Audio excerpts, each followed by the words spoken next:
Buongiorno everyone, welcome to the match reaction after a 2-0 defeat to West Ham.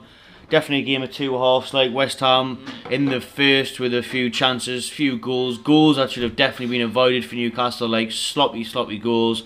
Shaw for the first one, Declan Rice, that cunt was always going to score first after the fan cams, everything that went viral, kicking off, seeing that Longstaff was better than Rice.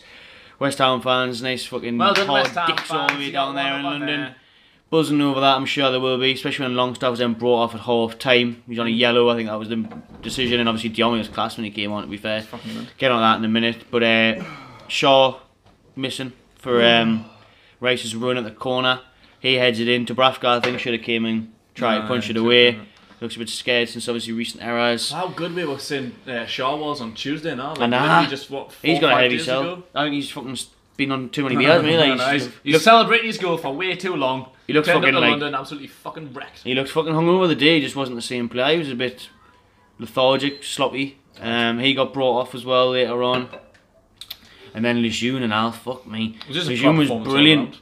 All three centre backs against Burnley were fucking rock solid, especially after how good of a run Burnley run, how wooden that can be a handful. But the day, couldn't deal with him at all. Lejeune totally mistimed his challenge, and Chikorito. Penalty, said Mark Noble doesn't miss them, does he? No, definitely not. And you can see why that was a great penalty. Really good penalty, which my seal of approval for that penalty. Because there's too many fucking shit penalty takers at the minute. I need dodgy fucking non-run-ups from Noble. Slots it, top bins. And then second half, Newcastle, it was all Newcastle really, wasn't it? West Ham had the odd chance when they broke away. Newcastle, loads of times, I didn't know how. Fucking absolute blocks all over the place from West Ham. Like, just West Ham was solid defensively. Like, you say it was all us, but we didn't really have that many great chances. We had a few chances, but no like stone wall where we should have really scored that one. Like, you just look at like they just jam-packed the penalty area, and that's not what we could have done. A couple of times Ronan had the header blocked. Ronan had a shot blocked. Perez is the one for me, like where Perez totally drags it wide. Well, Miron wasn't influential enough the day. There wasn't enough of a threat going forward. When we did get into good positions, West Ham dealt with it. They were really good at the back, like, but Newcastle just lacked that cutting edge in the final third. There was a bit of both, wasn't it? Like, we were all right, like not good enough, but they just cancelled out anything that we did try. We weren't clinical enough. And to be fair to West Ham, they played their game. They were like fucking Mourinho, weren't they? They just parked the bus, and to be fair, it worked for them. Like, picked up a big 3 points for them, and Newcastle, that's the little revival over.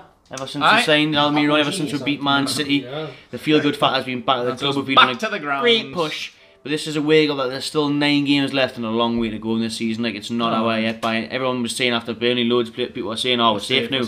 We're really not. Like, there's only a few points in it.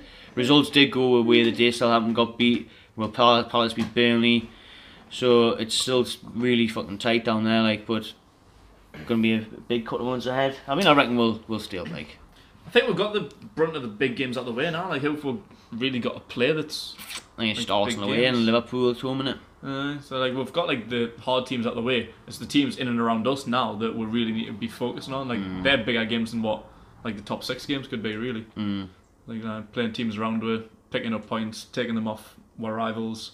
We should be safe. Like I think we've got enough in it to push through. Aye. And we need to look at the Burnley and Huddersfield results and try and like take things from that, to push on and get a few more points. I think, how many points do you reckon we really need now? Like, I think Rafa's probably rated about 38 in it. I think we're on 30 or 31 now. I think at least 10 points should do it. 12 will definitely be enough. 10, I think we'll. I think it's Everton at home next week. Is it that who we've got? Is that next week? Is it? I think we've got Everton at home next week. No, it is. Yeah. That'll be a tough game. Be a tough game. I'll come on that during the week, but nice sum up the day for us then.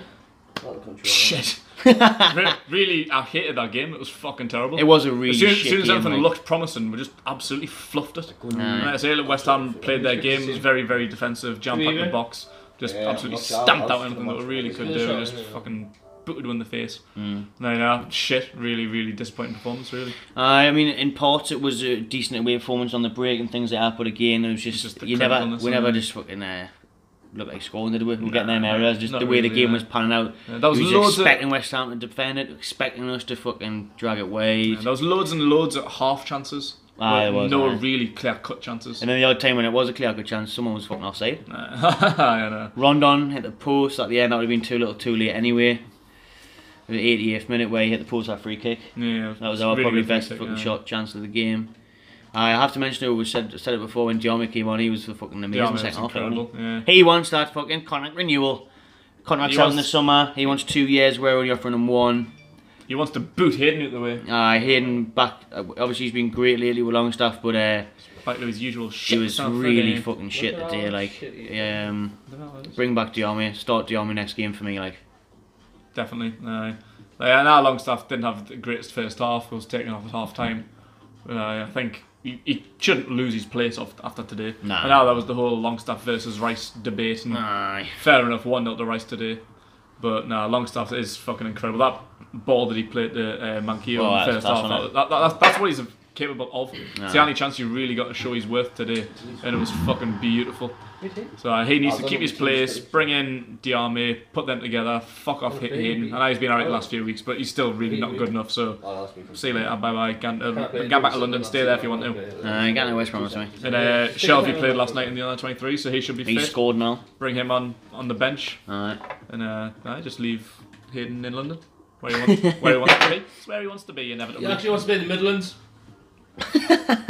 West Brom. He wants to be in the Midlands, apparently. Quite a jolly prick. But like I was saying, Longstaff and Rice, the whole debate between them two, like Rice has just played and had so much more experience again. What's he played, 20 or 30 games? Longstaff's played less than 10. I think he's played 26 games. Longstaff had played 9. So like, during the week, loads of people's been putting these comparisons in. Like Rice has got so many more passes and completion and blocks and tackles and clearances and stuff like that because he's played 20 odd more games. No, it's just inevitably gonna happen. Just common statistics, really, isn't it? Like, fucking hell, like, common denominators. I know, like I don't know how many man of the matches he had in his first 9 games, but Longstaff's been pretty much man of the match for our last 4. So, alright, nominated for Player of the Month for now, Premier League. Disappointing to the other stuff, but it's been a good few weeks on it, and we've won the games that we expected. Like the amount of money West Ham have signed players for and at their place, you don't really expect a result, do you? So we just need to put the players back to ground zero, start again, get the head out of the sky, because we have been really good the last couple of weeks and it has been great enjoying it. Like it's a little bit of positivity around Newcastle for a change. Aye. But we need to just now our level, now where we're going and pick up and move on from this. Yeah. Let us know what you thought of the game below and enjoy yourself.